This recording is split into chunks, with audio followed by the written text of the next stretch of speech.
Y comes your thoughts, क्यों आते हैं, ये कारण, ये देखना है। जब तक कारण का पता ना हो तब तक हमें ये कह देना कि विचार आते हैं। हाँ। क्यों आते हैं, क्या आते कारण है कि आप विचार आते हैं? हैं? आपके अंदर कौन सी ऐसी शक्ति जो विचारों को प्रदान करती है? विचार आते हैं ओनली, विचार का नाम है शब्दों के समूह को ही विचार कहता है। जब कोई शब्द समूह बन करके तो कोई नीड होती है, नीड के द्वारा जरूरत के अनुसार विचार बनता है। और विचार शब्दों की एक तरतीब है, शब्द बिना विचार नहीं बन सकता। विचार ही शब्द ही विचार को जन्म देता है। और ये फिर शब्द बनता क्यों? शब्द कैसे बनता है?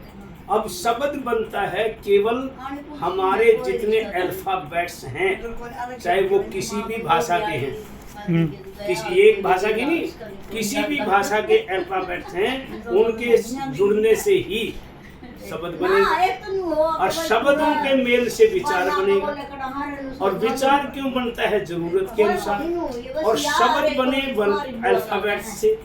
अल्फाबेट्स कितने हैं? मेरी दादी मम्मी ऐसे नहीं लगती है। कितने अल्फाबेट्स हैं? ओनली 49 अल्फाबेट्स इन हिंदी लैंग्वेज।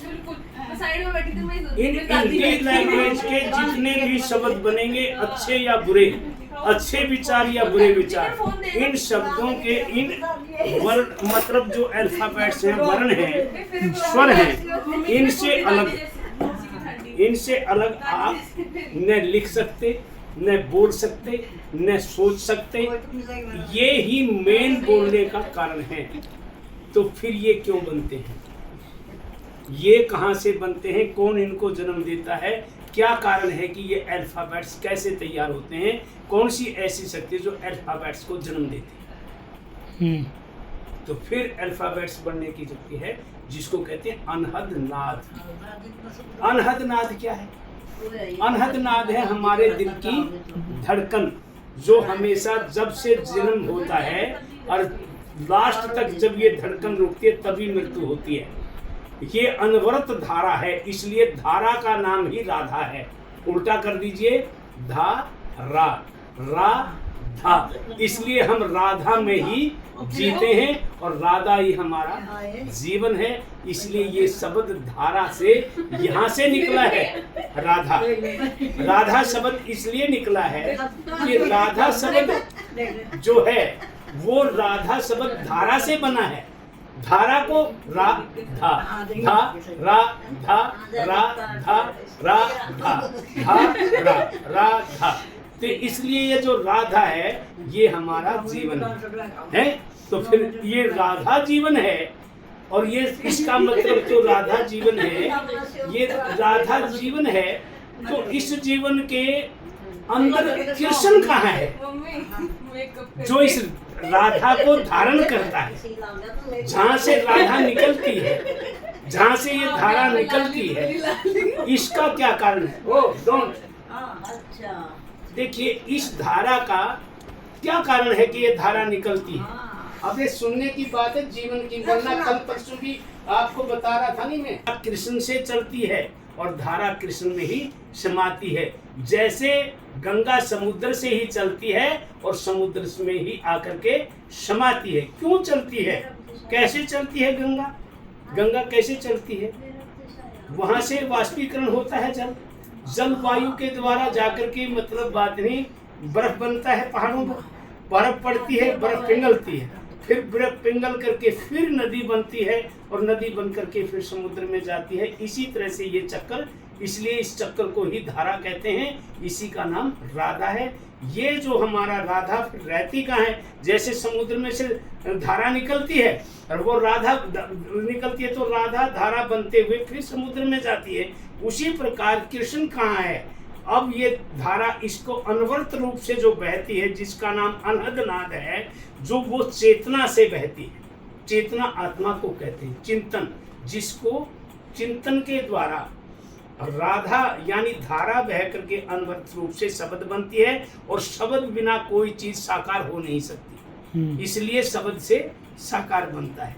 और ये साकार बन गया। चेतना क्या है?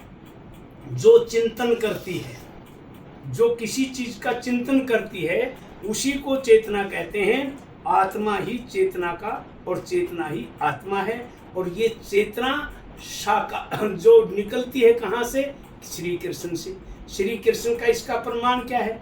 जैसे हर रोज आत्मा अपने स्वरूप को खो करके, जैसे नदी अपने स्वरूप को खो करके समुद्र बनती है, फिर वहां से वापस होकर के वापस नदी बन जाती है, तो इसी प्रकार से हर रोज ये चेतना उस समुद्र में से, समुद्र घटता नहीं, समुद्र इतना ही भरा रहता है, फिर भी कितनी नदियां निकलती हैं, किस्में उसमें गिरती हैं, और फिर भी वो आकर के इसी तरह से समुद्र समुद्र ही रहता है। उसी प्रकार कृष्ण कृष्ण ही रहता है। सभी धाराएं बह करके उसी में मिलती हैं, उसी में से निकलती हैं। तो फिर वो कृष्ण कहाँ है?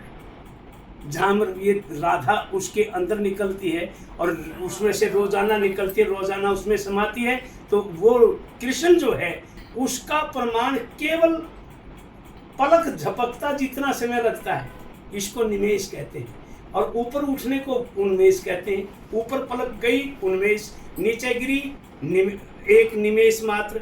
जो निमेष मात्र में विश्वास रखता है, इस समय में गिरी, तो इतनी देर में वो ज्ञान होता है, इतनी देर में कृष्ण का दर्शन होता है। जो इतनी देर में कृष्ण को मान लेता है कि हाँ मुझे कृष्ण का दर्शन हो गया है, वो पक्का विश्वासी है उस गुरु के प्रति जिसने उस निमेष मात्र में कृष्ण का दर्शन करा दिया। तो फिर कैसे होगा? निमेष मात्र में जैसे निमेष हुआ, आप उन्मेष मत होने दीजिए।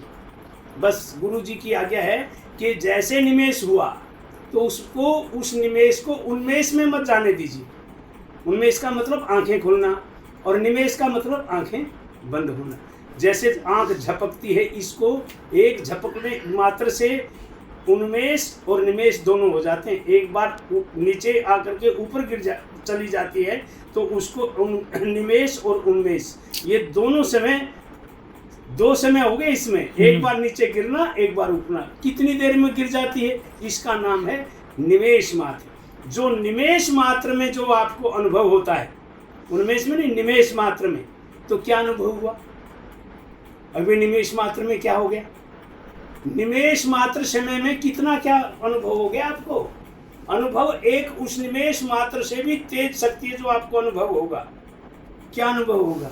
गुरु जी बताएंगे क्या अनुभव हो रहा है आपको। अनुभव हो रहा है कि एक जो एकाकार, जैसे मैं पहले आपको कहते निमेष करिए, निमेष करोगे तो उन्मेष नहीं होने देना। निमेष कर दिया, निमेष समय चालू हो गया, अब ये निमेष है, ऊपर जाएगा तो उन्मेष है। तो इस समय को हमने रोक लिया है, हमने निमेष को ही रोक लिया। यहाँ उन्मेष होने नहीं देते हम।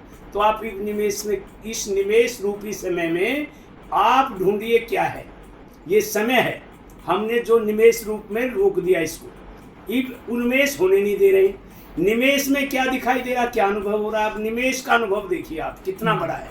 इसको कहते हैं शांताकार, इसको कहते हैं कृष्ण, इसको कहते हैं अनंत, इसको कहते हैं अखंड, इसको कहते हैं अभेद, इसको कहते हैं अछेद, इसको कहते हैं अनादि अनंत सदा सर्वत्र शांत रस व्यापक अजर अमर अविनाशी अजन्मा सर्व तत्व में जड़ चेतन शांत परमात्मा का ये अभिन्न स्वरूप है। ये सारा ब्रह्मांड इसी रूप में रहता है।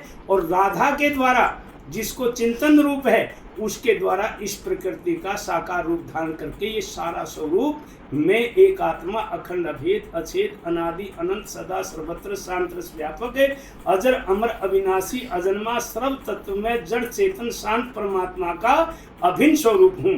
केवल यही सोच आपका सारा स्वरूप है। इससे आगे आप सोच भी नहीं सकते आप क्या हैं।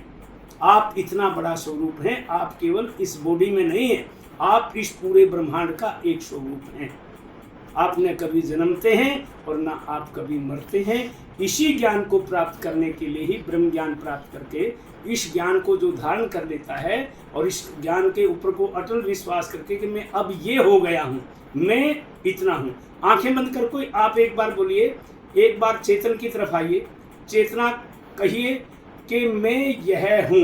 यह किसका नाम? शांताकार। अब शांताकार आ जाइए। शांताकार चेतनाकार को कहेगा मैं यह हूँ, यह मैं हूँ, मैं यह हूँ, यह मैं हूँ।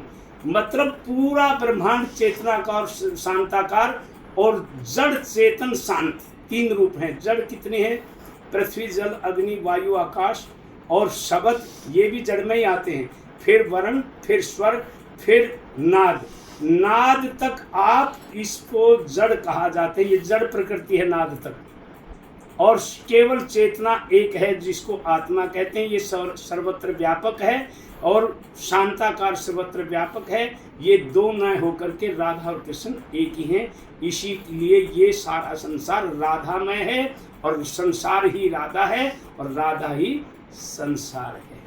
अगर जब इस बात को, इस ज्ञान को आप धारण कर लोगे तो फिर आपका जन्म मृत्यु खत्म, आप स्वरूप परमात्मा में चले जाओगे। यही चाहे कितना भी कुछ कर रखा हो, कितने भी कर्म पापी हों, कितने जन्म में सब भाग्य और कर्म सारा मतलब समाप्त होकर केवल भगवान का स्वरूप बन जाओगे। यही ज्ञान है, यही ज्ञान है।